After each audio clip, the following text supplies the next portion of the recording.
যারা ওই স্টার হোটেলে যাবে কিচেন রুমে ঢুকতে দেবে না, পুরো এক লাথি মারবে বের করে দেবে। বাঙালির একটা বড় অংশ যারা ইউটিউব করে তাদের প্রায় 40 থেকে 60% এখন সবাই ফুড ব্লগের প্রতি একটু ঝোঁক বেড়েছে, যে খুব সহজে একটা ভিডিও যাবো, রেস্টুরেন্টে আনলিমিটেড বুফে হতে পারে, কিছু জায়গার পরোটা হতে পারে, এমনকি ঘুগনি হতে পারে, বাগবাজার রোডের প্রচুর খাবারের দোকান হতে পারে। রিসেন্টলি লালকা পুকুরের মাঠের পাশে একটা হ্যাং আউট করার জায়গা আছে, সেরকম জায়গা ফুড ব্লগ হতে পারে। ইভেন পাটুলির চিল পার্কের পাশে খাবারের দোকানের ফুড ব্লগ হতে পারে। তো বিভিন্ন জায়গা, প্রচুর জায়গা রয়েছে, সেটা ব্যারাকপুরের 110 বছরের পুরনো কচুরির ফুড ব্লগ করতেও লোক চলে যাচ্ছে। ফুড ব্লগ হচ্ছে একটা বড় অংশ যেখানে প্রচুর মানুষ ফুড ব্লগ করে বেড়াচ্ছে এবং ছোট ভিডিও সেগুলো রিলস হিসেবে প্রচুর পপুলারিটি পাচ্ছে। এই করতে করতে এরকম ছোট বড় অনেক দোকান আছে যেগুলো কিনা বেশ ভালো পপুলার পেয়েছে, যার মধ্যে একটি হচ্ছে বাঘাযতীন রেল স্টেশনের কাছাকাছি ডিজে অরুণ, তার দোকান। ডিজে অরুণ সম্বন্ধে যত কম বলা যায় ততই ভালো। অত্যন্তই একজন বিনম্র মানুষ, তার ভিডিওগুলো দেখবেন তাহলে বুঝতে পারবেন উনি যে কতটা বিনম্র মানুষ। আমি কাউকে রোস্টিং করতে এখানে আসিনি ঠিকই আজকে, বাট প্রচুর নামকরা হোটেল যা রেস্টুরেন্ট রয়েছে, ডেকার্স লেনের অরুণদা রয়েছে, কিন্তু এইরকম ছেঁচড়া বা এরকম ঔদ্ধত্য কোনো মানুষের মধ্যে থাকতে পারে যে খাওয়াচ্ছে পয়সার বিনিময়ে যতই হোক, এরকম ব্যবহার হতে পারে আমার জানা নেই। লাস্ট 6 মাস ধরে অন্তত পুজোর পর থেকেই ভাইরাল হতে থাকে। হ্যাঁ, আজকের ভিডিওটা ফোনপে পরোটাকে নিয়েই প্রচুর পরিমাণে ভাইরাল হতে থাকে। ভাইরাল হতে হতে দেখা যায় যে তার সেল অ্যামাউন্ট এতই বেড়ে যায়, উনি নিউ টাউনে একটা টিনের চালের আউটলেট খুলেছেন। হ্যাঁ, টিনের চালের আউটলেট খুলেছেন এবং সেখানে 3-4 জন স্টাফ রেখেছেন। নাম দিয়ে দিয়েছেন ফোনপে পরোটা। ভালো কথা কি না, অ্যাকচুয়ালি এখনকার দিনে ইউপিআই তে তো সবাই পেমেন্ট হয়, তো ওই ফোন পে তে পেমেন্ট হতে থাকে। ওই ফোন পে পরোটা ডিজে অরুণ কখনো বিভিন্ন নাচা গানা তালে অদ্ভুত অদ্ভুত সব করতেন। কি মানে কি খাবার দেন উনি, এটা প্রথম প্রশ্ন। সাউথ সেকশনে মানে এই লক্ষ্মীকান্তপুর বা এই যে কোনো, আপনি যাদবপুর যান বা বাঘাযতীন যান, বারুইপুরের দিকে যান, দেখতে পাবেন ওইদিকে না ছেঁড়া পরোটা প্রচুর বিক্রি হয় ওজন ধরে, মানে 13 টাকা 14 টাকা শয়ে হয়। আমি আজ থেকে বেশ কয়েক বছর আগে, আমার ঠিক মনে পড়ছে না, একটা পরীক্ষা ছিল, আমি সেখানে গেছিলাম। সম্ভবত বাঘাযতীন বা যাদবপুর কোনো একটা জায়গাতে আমি গেছিলাম যেখানে ওজন ধরে পরোটা বিক্রি হয়, ছেঁড়া পরোটা। আমি জানতাম না ব্যাপারটা কি, এই প্রথমবার তখন দিকে জানতে পারি যে ওজন ধরে একটা বড় পরোটা হয়, তারপর সেগুলোকে ছিঁড়িয়ে ছিঁড়িয়ে ওজন ধরে বিক্রি করে আলুর দম দেয়। ইউজুয়ালি আমাদের এদিকে ধরুন একটা পরোটা 10 টাকা পিস হতে পারে, ওদের ওখানে পুরো সব ছেঁড়া পরোটা বিক্রি হয়। এবার বাঘাযতীন বা ওই সাইডে কি হয়, অনেক দূর দূর থেকে ক্যানিং ফ্যানিং এই সাইড থেকে প্রচুর লোকজন আসেন।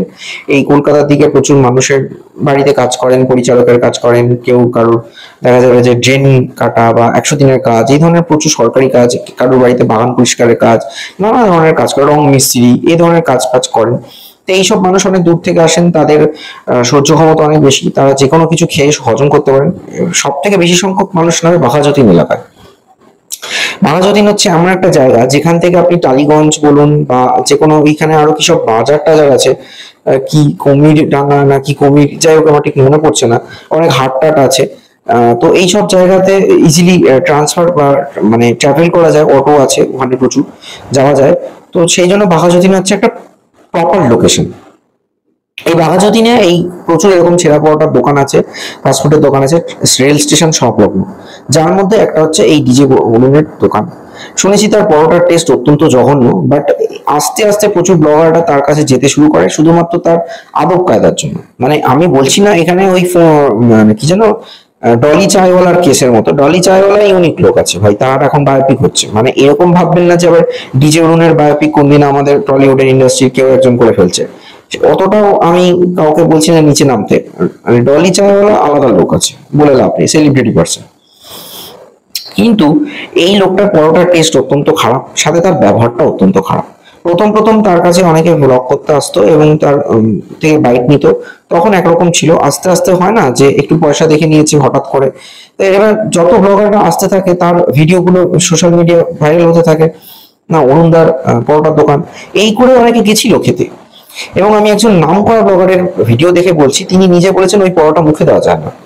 এবং তার ব্লগগুলো আমি কেন দেখি না, তার রিভিউটা ঠিকঠাক দেয়, মানে বাড়িয়ে চড়িয়ে কিছু বলেন। এখনকার দিন অনেক বাড়িয়ে চড়িয়ে বলছে, মানে ভালো হোক চাই না, খুব ভালো, এই ব্লগের প্রসঙ্গে একটু বলি, বিভিন্ন রেস্টুরেন্ট অনেক নামকরা ফুড ব্লগারদের ডাকে পর্যন্ত, তাদেরকে পেড করা হয় প্রমোশন করানোর জন্য, যে আমাদেরটা প্রমোট করো তোমাদের চ্যানেলে, তাহলে নাম্বার অফ কাস্টমার্স অনেক বেশি আসবে। এটা কিন্তু এখন একটা আরেকটা টেকনিক তাদের ব্যবসা প্রমোশন করার জন্য।